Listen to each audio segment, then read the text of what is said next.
odds, courtesy of our friends at Caesars Sportsbook. Alabama, the favorite to win its 4th title in the current CFP format. Meanwhile, the lone undefeated team remaining, Cincinnati, will try to get past the Crimson Tide in the semifinal game as 13.5-point underdogs. Dan, is Alabama the unquestioned team to beat?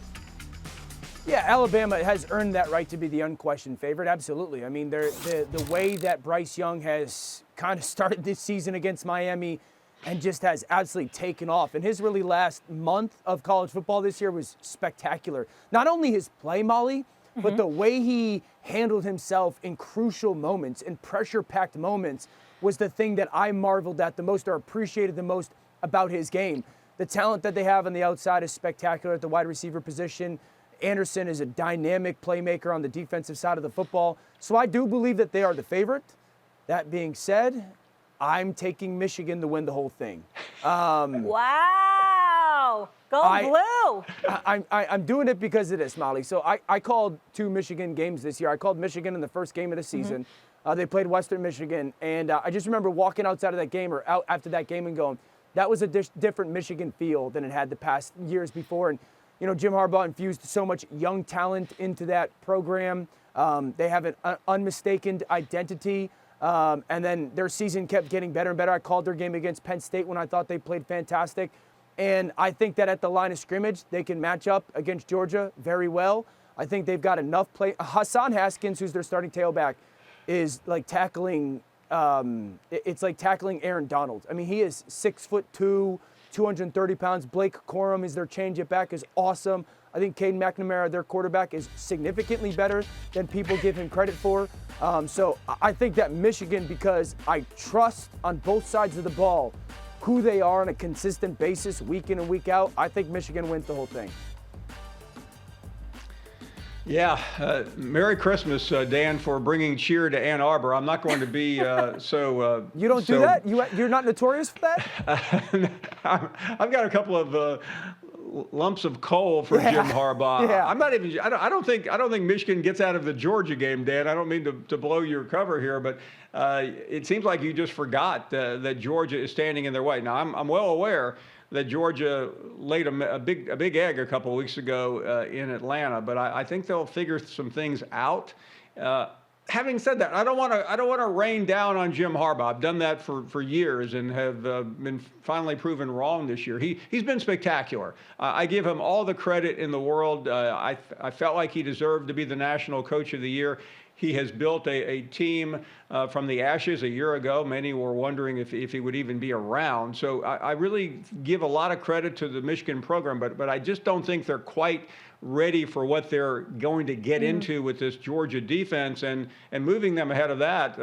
I don't think they can handle Alabama either. Alabama is a very unusual team, as Dan knows. He's seen them a lot this year.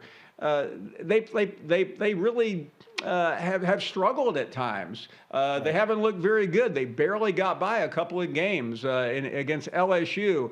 They needed a last-minute stop against Florida. They struggled against Tennessee, even though they went on and won. They lost to Texas A&M, a team that lost 4 games, and they should have lost to Auburn. And after all that, guess what? They're the #1 team in the country, the #1 seed. They have the greatest coach of all time. And I know that sounds cliche, Dan, and I think it's Alabama's going to win. A lot of us didn't think they'd beat Georgia, but they did. But I think they are so well versed and so well prepared for the big stage. I think it will help them in Dallas against Cincinnati, which has been spectacular. But I think it will ultimately help them in the national championship game. Yeah, Dan, hold on before you respond, because, I can see it now.